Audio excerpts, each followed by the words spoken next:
So in this background that we are going to listen a little bit more about the response to Bishop Jonas' presentation by Professor Dr. Miltiadis Sarigiannidis, Aristotle University of Thessaloniki, who is a professor of law at the Aristotle University of Thessaloniki, and also I understand that he is an expert in international law for NATO rapid deployable corps. So coming with that kind of an academic background and a person dealing with contemporary situations, especially in the context and the background of this international law and responses that may need to emerge in difficult context and circumstances. Of course, based on what was presented here by Bishop Jonas Jonson, Professor Dr. Miltiadis will respond to the presentation and the contents, and then of course he will help us to understand and analyze how this can be applied in the present context, especially from the international legal perspective. Thank you very much, Chairman. Thank you very much for the invitation and the chance that you have given to me in order to address to you and share with you certain issues that belong to the Word of God, but these are just words of a jurist, words of something that we have created in order to ease in our lives, make our lives better, and provide for us a better perspective. I'm afraid that after the keynote address of Bishop Jonas Jonson, I will sound a little bit gloomy. Bishop has been optimistic, and he has every right to be optimistic. Rather, somebody who deals with law is never that optimistic unless he or she has to gain something. Now, of course, I'm not here present in my capacity as a lawyer. That's good news. The bad news is that I'm here in my capacity as an international law lawyer. These are really bad news. So there's no way that I can reply, that I can provide for a response to Bishop Jonas Jonson, but I will try to touch a little bit upon feelings, play a little bit with literature and history, and provide the basic issues that somebody has to know concerning international law. So, instead of providing quotations or references from the present, I will begin with the past. This is not because I do prefer a cyclical approach of history, but rather I would like to remind us that humanity has lived through extreme periods without learning from past mistakes, fallacies, great expectations, or even grand strategies that aspire to create a new or a better world. Put it in the legal political jargon, although there has always been a quest for change, for a shift of the paradigm, or the establishment of a new world order, this was hardly a peaceful option. Wars, revolutions, and best intentions that finally paved the road to dehumanized destinations. In the opening lines of his famous novel, A Tale of Two Cities, Charles Dickens portrays the situation back to the year 1775. As you very probably understand, I intend to start discussing our times and, of course, contemporary issues of international law using Dickens' famous words. It was the best of times. It was the worst of times. It was the age of wisdom. It was the age of foolishness. It was the epoch of belief. It was the epoch of incredulity. It was the season of light. It was a season of darkness. It was a spring of hope. It was a winter of despair. We had everything before us. We had nothing before us. We were all going direct to heaven. We were all going direct the other way. In short, the period was so far like the present period that some of its noisiest authorities insisted on its being received for good or for evil in the superlative degree of comparison only. I'm closing quotation now. Dickens provided us his account of the French Revolution, a major shift of paradigm, telling the parallel but contrasting stories of two cities, the stories of London and Paris during turbulent times. The novel's plot swings like a pendulum between two cities, touching upon the issues that were trending at that time, but were common elsewhere, not only on both sides of the channel.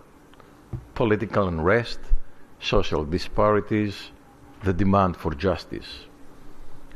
Probably, this binary approach to narrate either facts or fiction is the most common pattern to provide for explanatory frameworks of the acts and omissions of people, both on the local or the global scale, ever since the original sin. The Tale of Two Cities was published in 1859 and provided an account of the turbulent times of the French Revolution several decades ago.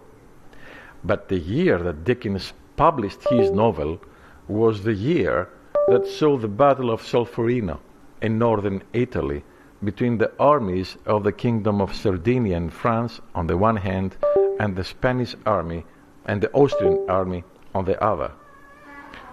Obviously, it was the worst of times when Henri Dunant witnessed the cruelty and human suffering of the military encounter, and 3 years later he published his Memory of Solferino.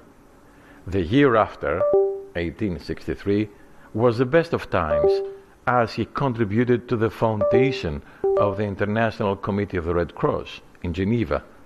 And another year later, 1864, the Swiss government invited the governments of all European countries, the United States, Brazil, and Mexico, to attend a conference which ended in signing the first Geneva Convention for the amelioration of the condition of the wounded in armies in the field.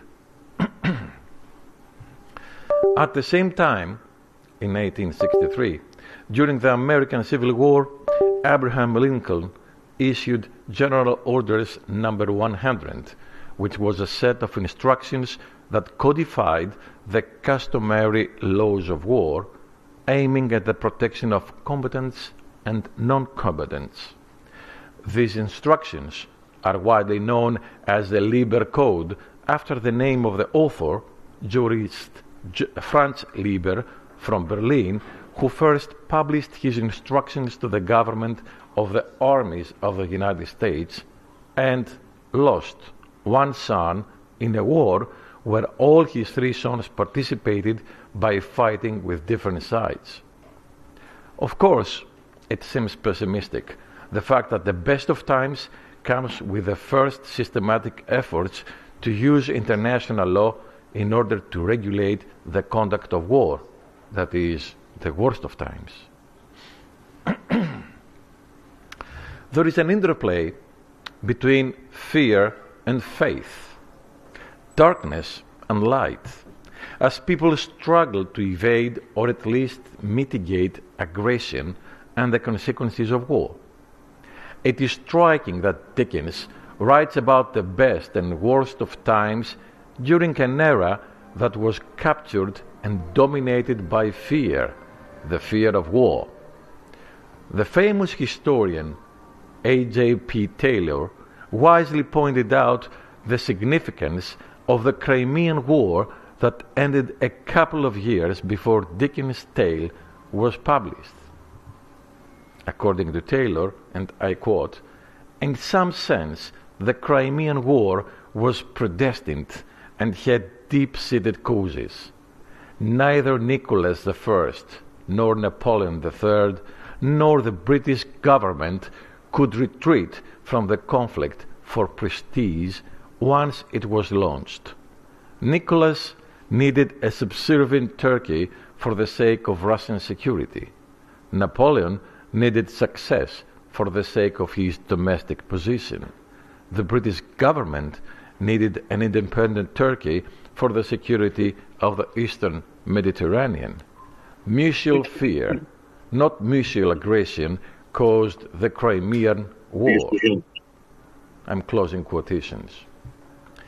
It is this fear that is masqueraded into politically well-known and academically accepted terms, such as balance of power, power politics, realpolitik, national interest, etc.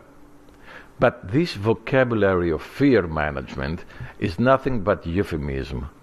It allows leaders and common people to cope with fear as an acceptable perspective until they finally must deal with fear on the battlefields.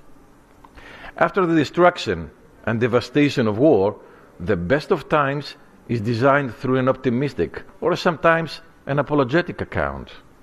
In Dickens' tale's closing lines, Carton stands in front of his death, the guillotine, optimistic, convinced about the resurrection of Paris, his own personal resurrection, but also Paris. And I open quotation marks. "I see a beautiful city and a brilliant people rising from this abyss, and in their struggles to be truly free, in their triumphs and defeats, through long years to come, I see the evil of this time and of the previous time, of which this is the natural birth, gradually making expiation for itself and wearing out." Closing quotation marks. Contrasting Dickens' optimism, Erich Maria remarks, "All quiet on the Western Front stands as an apology to the utopia of the best of times." I open quotation marks. "We are not youth any longer. We don't want to take the world by storm. We are fleeing. We fly from ourselves, from our life. We were 18 and had begun to love life and the world, and we had to shoot it to pieces." I close quotation marks. The above closing lines of this brave anti-war novel that was published 10 years after the armistice of the Great War describe the atmosphere of the interwar period, the so-called 20-year crisis that repeated the mistakes and fallacies of the past, leading to another, greater war, the Second World War. What differentiates the interwar period from the post-1945 era is par excellence the faith to an international society of states based on international law. 20 years after the Stockholm Conference, the Charter of the United Nations set the world scheme to save people from the scourge of war, establishing an unprecedented world legal order and institutional framework. Therefore, from the outset, the United Nations championed the ideal of peace and security for all through international law. The question is what international law is, and it has no simple and concise answer. This is because there are always individual questions that arise that are all-encompassing and form a complex and constantly evolving legal reality. The questions that have been raised for years around the archaic question, what is international law, are therefore relevant to the very nature of international law, its scope, the field of its application, the subjects it regulates, the authors of its application, and the reasons for compliance with it. International law is a subject of daily reference and interpretation by a wide variety of users. There are users who invoke it either simplistically for the purpose of information, like the mass media, or more elaborately in order to serve or justify their interests, for example, the states, when making decisions for their foreign policy. In any case, both scholarly and popular references to international law very often share common concerns and quests. They record the existence or non-existence, sufficiency or insufficiency, compliance or disobedience, sanction or impunity, attributed to a set of rules and principles that create rights and obligations assumed in the international environment. Furthermore, mobilizing and engaging different actors to address major issues such as maintaining and restoring international peace and security, consolidating the international rule of law and democratization, tackling pandemics and climate change, combating piracy and international terrorism, and managing migration flows, etc., require principles and rules that harmonize initiatives, homogenize behavior, create a code of shared values, and ensure compliance. International law is a normative framework within which those issues are regulated and resolved, because these issues cannot, will not, or should not be addressed under the exclusive competencies of states. By way of introduction, we could define international law as a separate branch of law, which includes a system of rules and principles that regulate the relations between international actors, and indeed, according to the prevailing view, they are superior to domestic national legal orders. This brief definition shows that there are heterogeneous international actors, for example, mainly states and other non-state entities such as international organizations, international non-governmental organizations, national liberation movements, recognized revolutionaries, churches with international legal personality, multinational corporations, and individuals who derive rights or assume obligations from international law. At the same time, all these different bodies of rights and obligations take for granted, or at least expect, that they will all comply with the rules and principles of international law. Hopefully, this increases the predictability of their behavior and ensures normality and regularity in the international plane. Moreover, in addition to listing the multiple users of international law, reference should be also made to its individual branches in order to better understand the scope and quality of the rights and obligations that emerge through international law. Thus, in addition to the issues that relate purely to the doctrine and analysis and elaboration of international law, such as its sources, its subjects, its relations with individual national orders, and the exercise of competence and jurisdiction of states in the international arena, there is a particularly extensive list of more specific subject areas where international law has experienced more or less faster or slower growth and development.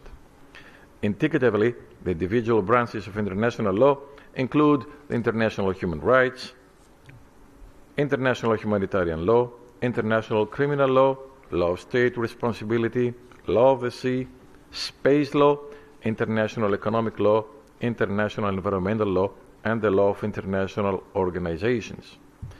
International law must be distinguished from ethics, which while reasonably fueling into the value content of international law, is a branch of philosophy or theology. And of course, international law should not be confused with international politics, since the latter is considered in the interdisciplinary field of international relations. It must be stressed that the universal orientation of international law does not necessarily imply the achievement of uniformity. International law as a system of law supports its coherent character and includes specific legal traditions which acquire meaning and validity thanks to its universal and unifying character. Regional or special international law is therefore part of the system of international law and derives its force from it. In contrast to the way political societies are organized, international law is neither created nor systematized in a hierarchical environment where institutions, bodies, and rules shape levels of cooperation and relations of supremacy and subordination. International law has by its very nature a universal dimension, as it is not limited by national borders, but exists precisely as an interstate superstructure. Thus, international law is called upon to regulate a space that is evolving horizontally and is decentralized, as states assert their sovereign equality and prevent the emergence of an effective central power with legislative and coercive powers. Even the United Nations does not make up for the lack of central authority. However, some scholarship and politicians may envision the United Nations at the heart of global governance. Still, the United Nations General Assembly is not a global legislative body, and the resolutions it adopts are not binding, but only have political and moral weight.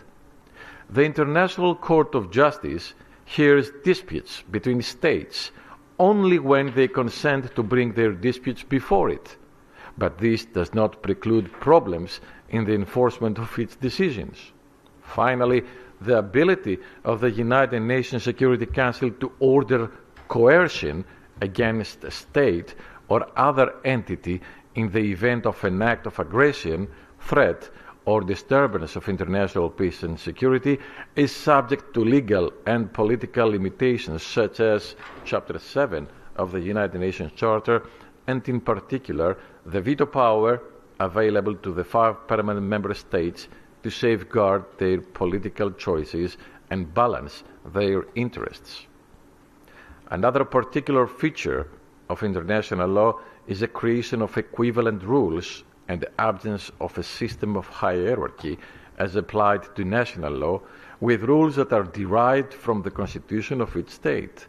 Thus, the Statute of the International Court of Justice lists 3 different and equal sources of international law that produce rules with the same typical force: international treaties, customary international law, and the general principles of law to which states consent are the main sources of international law, and no hierarchical distinction between them.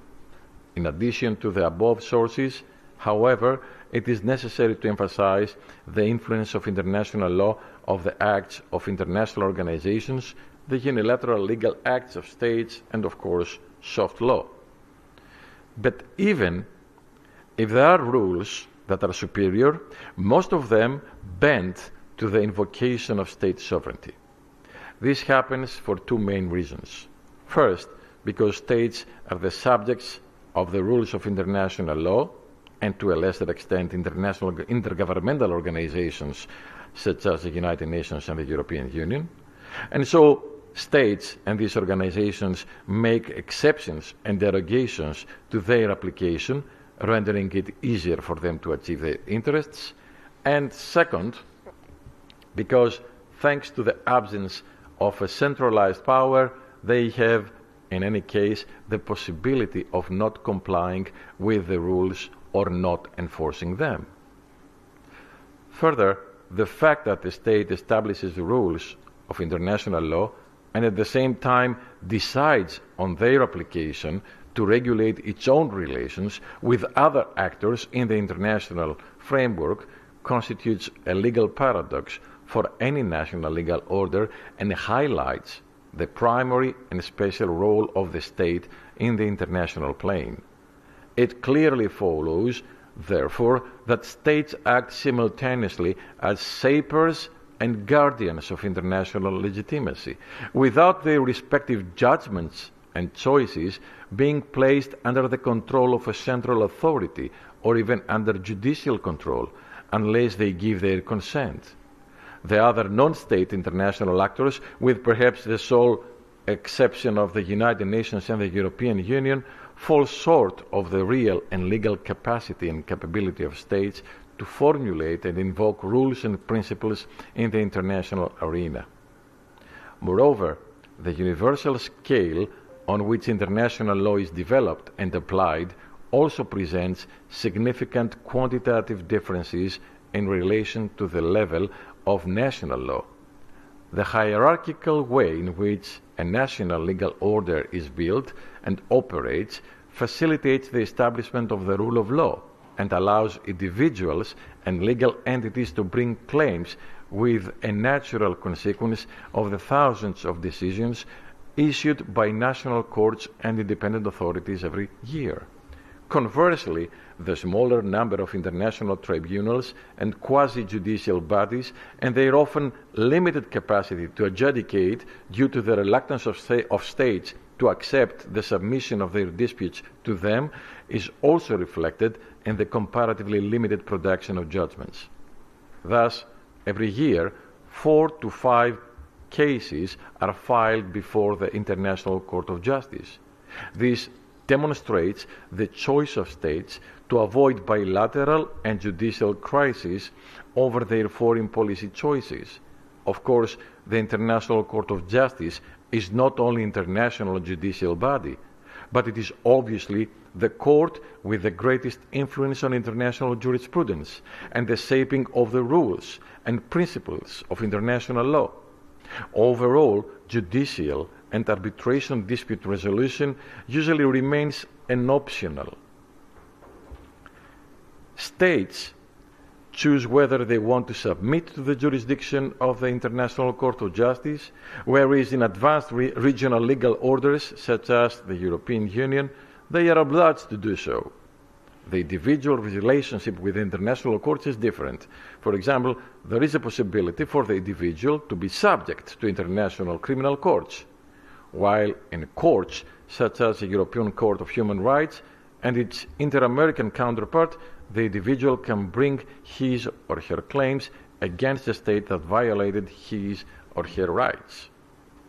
As can be seen, the judicial function in the area of international law is characterized by a variable geometry that causes deficiencies in its application and thus in the international rule of law. Thus, it highlights more and less favored regional jurisdictions. As I see that my time flies away, allow me to rush to the issue of compliance. The question of compliance with the rules and principles of international law is a classic area of criticism. This is where the absence of a central authority equipped with effective coercive powers, as in the case of domestic legal orders, the national legal orders, becomes more pronounced. Similarly, the decisive and enduring role of states becomes apparent, especially when they choose to ignore international law. After all, the lack of compliance with the rules and principles of international law is not a phenomenon that is found only in the foreign policy of powerful states. Despite cases of disobedience and indifference, compliance by international actors, and particularly by states, with the rules and principles of international law is not the exception. On the contrary, it is a normality that characterizes international society and strengthens symbiotic institutions and rules, so that we can now envision an international law of solidarity and not just an international law of cooperation. In a particularly salient way, Louis Henkin observed once upon a time that, and I quote, almost all nations observe almost all of the principles of international law and almost all of their obligations almost all the time. I close quotation marks. However, the following question reasonably arises. If the international environment is anarchic and decentralized and lacks hierarchical structures or a central authority to ensure the implementation of international law, why do states and other non-state actors prefer to comply with it? Thank you very much. Thank you.